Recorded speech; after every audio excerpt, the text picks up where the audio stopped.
Yo, what's up guys? Update lang patungkol kay Luka Doncic na nakapaglaro lang ng 64 games, short ng isang laro dahil lumipad siya abroad noong December para sa pagsilang ng kanyang anak.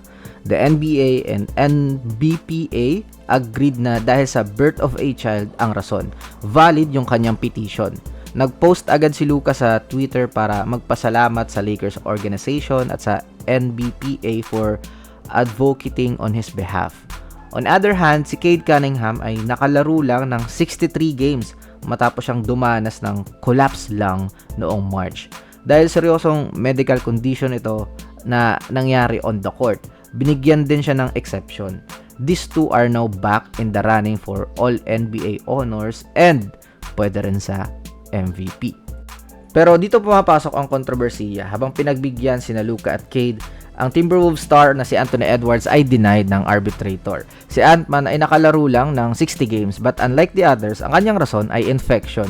Hindi yon sapat para sa liga. Galit na galit ang business manager ni Edwards, questioning na bakit si Cade pwede tapos si Ant-Man hindi. Maging si coach Chris Finch ay hindi natuwa, saying yung appeal process feels more like a suggestion na yung rule naman daw if 2/3 no overturned eh. So for Minnesota fans, this is a tough pill to swallow lalo na't napakaganda ng season ni Edwards. The 65 game rule was created to fight load management and Commissioner Adam Silver thinks it's working. Sabi niya, before this rule halos 1/3 ng all NBA players ay hindi umaabot ng 80% ng games played.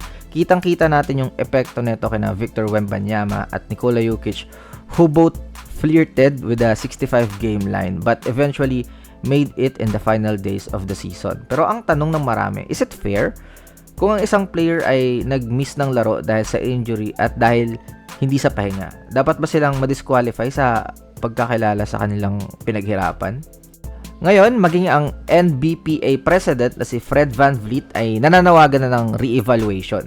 Sabi ni Fred, dapat ay may power ang mga voters na mag-decide on case-by-case basis imbis na maging sobrang yung 65 game threshold.